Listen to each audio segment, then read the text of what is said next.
అందరికీ నమస్కారం. రక్తహీనత ఈ రోజుల్లో బాగా వస్తున్నటువంటి ప్రాబ్లం. బ్లడ్లో రక్తం తగ్గిపోవడం. రక్తం తగ్గడం అంటే రక్తం క్వాంటిటీ తగ్గదు, హెమోగ్లోబిన్ పర్సంటేజ్.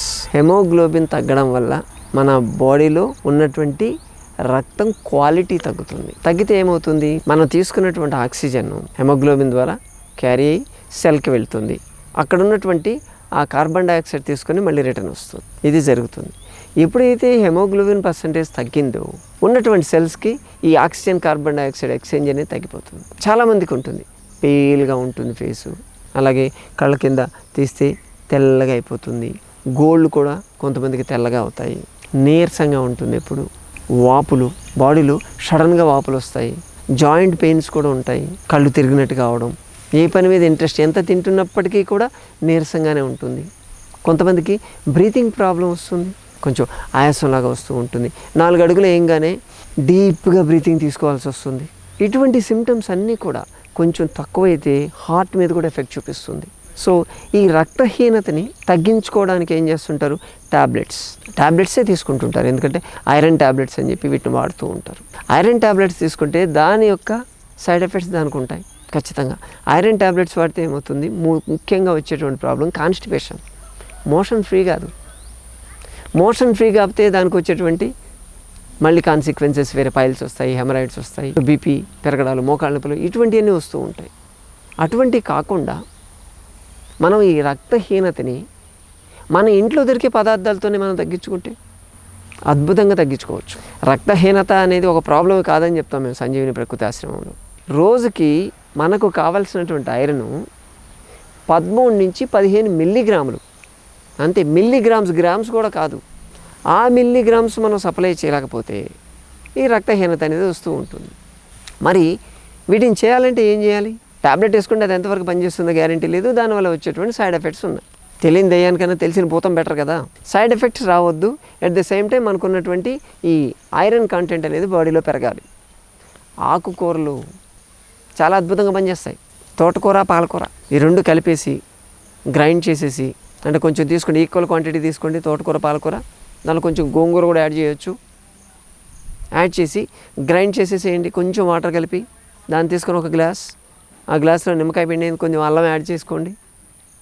ఇంకా కావాలంటే కొంచెం తేనె కూడా యాడ్ చేసుకోవచ్చు. చాలు. ఉదయం, మధ్యాహ్నం, సాయంత్రం 3 సార్లు తీసుకోండి, చాలు. అంతే. మీరు అది జస్ట్ 100 ml అంటే ఒక హాఫ్ గ్లాస్ వస్తుంది అనుకోండి. 100 ml తీసుకుంటేనే మీకు ఆల్మోస్ట్ ఆల్ 7 to 8 మిల్లీగ్రామ్స్ వచ్చేస్తుంది. 2 సార్లు తీసుకున్నారా కవర్ అయిపోతుంది. 13 to 15 వచ్చేసినట్టే లెక్క.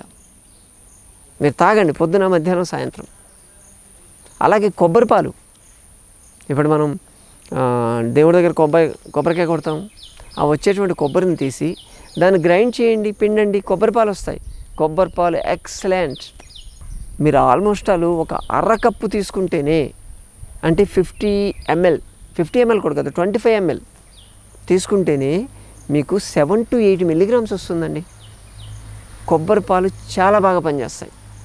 మీకు అనీమియా, ఈ ప్రాబ్లం రక్తహీనత ఉన్నప్పుడు పొద్దున, సాయంత్రం, పొద్దున ఒక అరకప్పు, సాయంత్రం ఒక అరకప్పు కొబ్బరి పాలు తీసుకోండి. మీ ప్రాబ్లం సాల్వ్. మీకు ఎక్కడైతే హెమోగ్లోబిన్ పర్సెంటేజ్ తక్కువైంది, ట్యాబ్లెట్ వాడాలని చెప్పి సజెస్ట్ చేసిన డాక్టర్ దగ్గరికి వెళ్ళి చూపించండి. మీరు ఇది ఎలా పనిచేస్తుంది సార్ అంటే, ఎక్సలెంట్గా పనిచేస్తుంది. దాంట్లో ఇది 3 సార్లు తీసుకో, టేస్టీగా కూడా ఉంటాయి. మనం తీసుకుంటే దాంట్లో కొంచెం ఆ కొబ్బరి పాలలో కొంచెం బెల్లం యాడ్ చేసుకున్నాం అనుకోండి, మంచి నల్ల బెల్లం కానీ తాటి బెల్లం లాంటిది కానీ యాడ్ చేసుకున్నాం అనుకోండి, టేస్టీగా ఉంటుంది. మనకు కావాల్సినటువంటి ఐరన్ సఫిషియెంట్గా వచ్చేస్తుంది. హెమోగ్లోబిన్ పర్సెంటేజ్ తగ్గిపోతుంది. ఎక్కడైతే తక్కువ ఉందో దాన్ని పెంచుకుంటూ వచ్చేస్తూ ఉంటుంది. రోజుకి 15 నుంచి 20 మిల్లీగ్రాములు మనకు తెలియకుండానే దాన్ని పెంచవచ్చు. దానిమ్మ గింజలు రసం అంటారు, అలాగే బీట్రూట్ అంటారు. వీటికన్నా కూడా ఎక్సలెంట్గా పనిచేసేది కొబ్బరి పాలు. అంతే. కొబ్బరి పాలకి మీరు స్టిక్ ఆన్ కాండి. వీలైతే గ్రీన్ జ్యూస్ తీసుకోండి. బెల్లం ఎంత ఎక్కువ తీసుకుంటే అంత చాలు. దాంట్లో యాడ్ చేసుకోండి. అంతే. మీకు ఐరన్ డెఫిషియన్సీ అనేది ఉండదు. ఉన్నప్పుడే తీసుకోవడం కాదు, ప్రతిరోజు కూడా కొంచెం కొబ్బరి తినడం అలవాటు చేసుకోండి. పచ్చి కొబ్బరి, ఎండు కొబ్బరి కాదు, పచ్చి కొబ్బరి తీసుకోండి. కూరలు రోజు విడిచి రోజు మనం తీసుకునేటువంటి ఆహారంలో ఈ కూరలు ఉండాలి. తోటకూర, పాలకూర, బచ్చల కూర, ఇటువంటి కూరలు ఉండేటట్టు కానీ చూసుకుంటే ఐరన్ డెఫిషియన్సీ రాదు. 10 రోజుల్లో మీ ఐరన్ డెఫిషియన్సీ క్లియర్. అంటే సెలైన్ పెట్టి నీకు ఇంజెక్షన్ ఇవ్వాలి, నీకు హెమోగ్లోబిన్ పర్సంటేజ్ బాగా పడిపోయింది, నీకు లేదు, నీకు బ్లడ్ ఎక్కించాల్సి ఉంటుంది అని చెప్పిన కేసు అది.